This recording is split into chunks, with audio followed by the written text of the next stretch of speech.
Hello guys, Vi here again. Today we'll be looking at 6 most important tips to consider when choosing a perfect phone to buy. If you are going for flagship phones like Samsung S23, 24, latest iPhone 14, 15, OnePlus, Google Pixel and few others, please stay on one side, you guys have made it. Our discussion today is for those going for mid-range and budgeted phones. First of all, I don't believe that in this era someone wants to buy a phone, you don't do any research around it. Like we have YouTube today, and many people are constantly updating information concerning a given phone and you do not care. All you know that I want to buy a new phone and you just wake up, you just go to a phone store, you tell them please which one is your best phone here or which one is a good phone. The era has passed. The first thing you always do for me today is what? If you have interest in a phone, go on YouTube, then type the name of the phone, you search. Once the results loads, you will start seeing a lot of content creators that have done what? Video around that particular phone. Your interest is what? Looking at which content has what? More views. Like this one have 274k views. This one has what? 4 million views. It shows that many people who are watching this guy believe in him in giving what? An honest response with respect to this phone. Then you don't just watch him alone. There are many other contents. When you're watching any of this video, the first thing to consider is what? Battery. Imagine getting a new phone today, you charge it in the morning, you go to work. Based on usage, you are not looking for where to charge the phone. It doesn't make sense. Secondly, you consider what? Fast charge. Then if you're able to see 15-20 minutes per time during work hour and you want to charge this phone, how fast can it charge to carry on for the remaining day?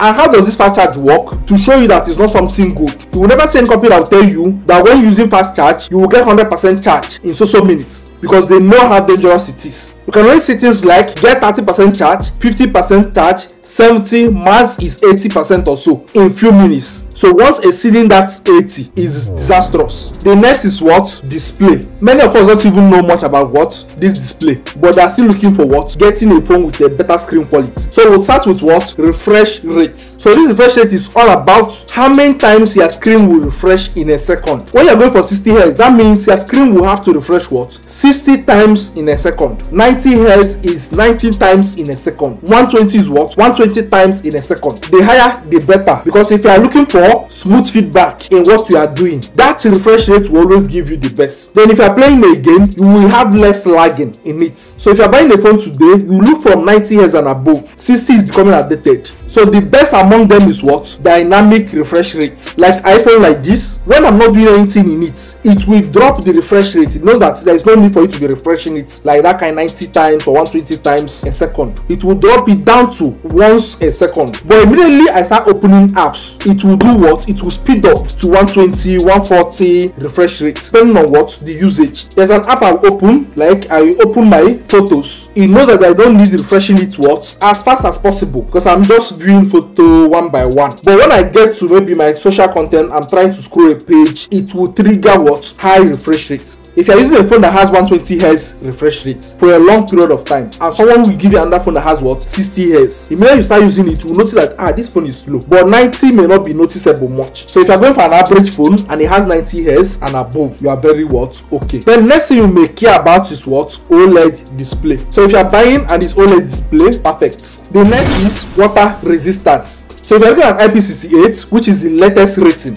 so if your phone falls inside the water, not exceeding 1.5 meters for 30 minutes, it can survive. The next one is what? Phone camera. Because we're always interested in what? A perfect picture. When buying a phone, it's always important to consider what? How big the lens is. Because if you look at this picture, the most common thing you can see in all these flagship and modern phones today is what? There is always a bigger lens, allowing what? Enough light to come in. Once there is enough light, you tend to get a quality picture, no matter the level or quality of what? The phone. Then in terms of software, many companies today have a quality what? Processor. Then for storage, we all know that the bigger the storage, the better. So when you have enough storage, it helps a lot when it comes to what? The speed of the phone. But the most important thing when it comes to storage is what? The internal memory. And mind you, as the year goes by, file sizes are increasing. So the demand for storage we have last 10 years or last 5 years is not the same as what we're having today. So if you have dream of using a phone for 2 to 3 years and still have a high resale value for it, you go for what? A better storage. Then finally is what? On chipsets. So if you're buying any phone today and the chip they use for the phone is Snapdragon, I beg rush and buy. So the latest Snapdragon should be 8 Gen 3, which is always available in what? In latest Samsung and other flagships. Apple A16 Bionic, very fast and optimized, and it's always competing with what? The Snapdragon. Things like MediaTek Dimensity, Exynos and other chips are popular in what? Average phones today, because they cannot put this high level Snapdragon, which is very expensive. Now in terms of chipsets, you always make sure you are buying what? The latest version of the chipsets, if you are not going for things like Snapdragon or Apple A16 Bionic, because even if you get last 5 years Snapdragon or Apple chip, they are always performing and they will never disappoint. But for other chipsets, when buying a phone or when you are watching a YouTube video about a phone, they will always tell you the chipsets. Check to make sure that what is among the latest version of what? The chip, in order to get what? The best value for your money. Thank you so much for watching, and don't forget to do what? Like, subscribe and follow. See you in the next video.